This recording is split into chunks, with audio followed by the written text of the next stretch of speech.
मराठी भाषेला अभिजात भाषेचा दर्जा, महाराष्ट्रात जल्लोष, अमृतातेही पैजा जिंका असे ज्ञानेश्वर माऊलींनी जिचे वर्णन केले आहे, त्या मराठी भाषेला अभिजात भाषेचा दर्जा शासनाने दिला आहे. पंतप्रधान नरेंद्र मोदी यांचे आभार मानत उपमुख्यमंत्री देवेंद्र फडणवीस यांनी आनंद व्यक्त केला. मराठी या अद्वितीय भाषेला अभिजात भाषेचा दर्जा मिळाल्याबद्दल उपमुख्यमंत्री देवेंद्र फडणवीस यांनी तमाम महाराष्ट्रातील जनतेचे अभिनंदन केले. मराठी भाषेला अभिजात भाषेचा दर्जा मिळावा म्हणून गेली अनेक वर्ष प्रयत्न सुरू होते. मुख्यमंत्री एकनाथ शिंदे व उपमुख्यमंत्री देवेंद्र फडणवीस यांनीही पंतप्रधान नरेंद्र मोदी यांच्याकडे पाठपुरावा सुरू केला होता. नीती आयोगाच्या बैठकीत मुख्यमंत्री एकनाथ शिंदे यांनी पंतप्रधान नरेंद्र मोदी यांच्याकडे मराठी भाषेला अभिजात भाषेचा दर्जा मिळावा म्हणून आग्रह धरला होता. घटस्थापनेच्या मुहूर्तावर केंद्रीय मंत्रिमंडळाने मराठी भाषेला अभिजात भाषेचा दर्जा दिल्याने मराठी भाषेच्या संवर्धनाबरोबर जागतिक पातळीवर मराठी भाषा पोहोचण्यास मदत होणार आहे.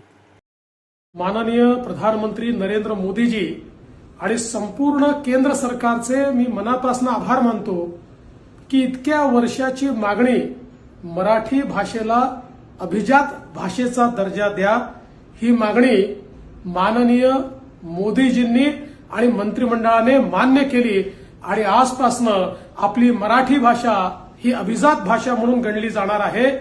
हा सुवर्ण अक्षरांनी लिहिण्याचा दिवस आहे. पंतप्रधान मोदीजी आपले खूप खूप धन्यवाद.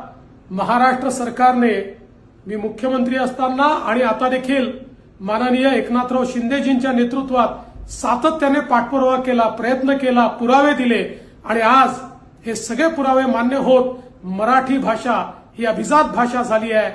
महाराष्ट्राच्या 12 कोटी जनतेच्या वतीनं आणि जगभरातल्या मराठी माणसाच्या वतीनं मी पंतप्रधान मोदीजींचे मनापासून आभार मानतो. सर्वे साहेब, काय वाटते की तुम्हाला आज मराठी भाषेला अभिजात भाषेचा दर्जा प्राप्त झाला आहे, त्यामुळे एक महाराष्ट्रीयन आणि एक मराठी माणूस म्हणून तुम्हाला काय वाटतं?